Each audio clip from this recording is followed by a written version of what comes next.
All right, moms and dads, how much time have you spent trying to get your little ones to eat their veggies or finish their dinner? I know all about it, trust me. Our next guest to the rescue. Jenny Flake is an on-the-go mom who knows how tough it is to keep family meals interesting enough so everyone will eat. And Jenny, thank you for joining us this afternoon.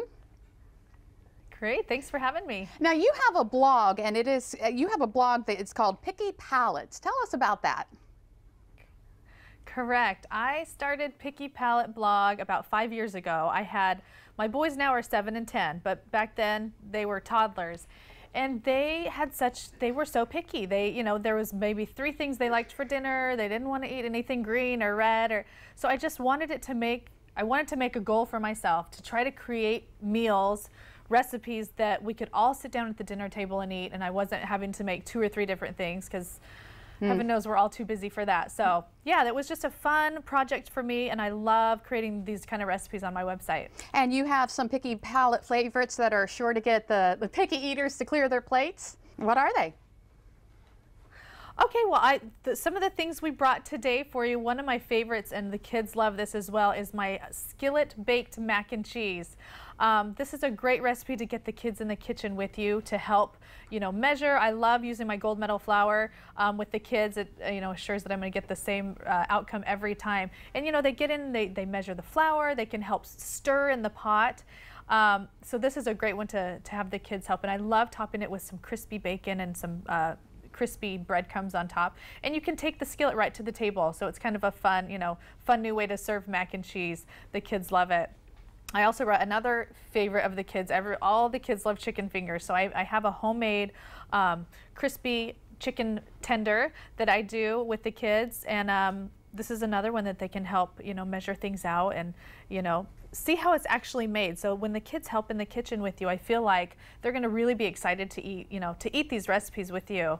And I also brought my skillet baked cornbread, which is wonderful. It's kind of that sweet and savory. I have a sweet crispy topping, and then it's got that yummy cheesy corn filling inside. Now you say another really popular. Yeah. Oh, I'm sorry. You say that it's all about selecting the ingredients. Yes, I love to use great ingredients, things that are very fresh, easy to find at the grocery store. I think with, families these days, everyone's so busy. So I like to use things that are likely to be in your pantry. And if it's not in your pantry or fridge, you're going to be able to find it very easy in your grocery store. I think that's very important. Now, what do you think about hiding good ingredients in some of the food, like putting carrots in our spaghetti sauce? I don't think there's anything wrong with hiding the ingredients. For my family, I like to just leave it how it is.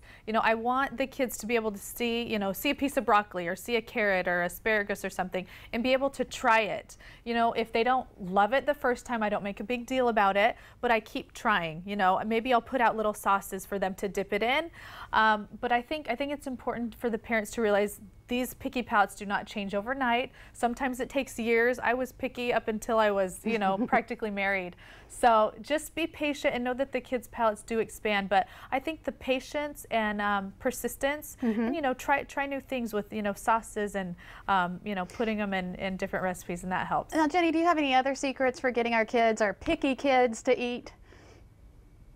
You know what? I love a little competition at the table. I have 2 boys, 2 older boys, and we like to say, okay, guys, let's see who can eat, the most bites of this dish. And maybe it's not their favorite, but they want to, beat their brother, whatever. So I think that it's good to have a little competition. If something's very colorful, okay, guys, who can eat the most colors from the rainbow? So just little games like that you might want to play at the table with the whole family. It can be some fun. All right, Jenny, such good advice. Thank you so much for sharing that this afternoon. And if you would like to read Jenny's blog or some of her recipes, go to delmarvalife.com and click on the show tab.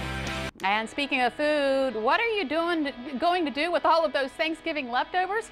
Well, we're in the kitchen with a recipe for that extra turkey, stuffing, and cranberries. By the way, those cranberries are packed with nutrition. Dr. Oz has more.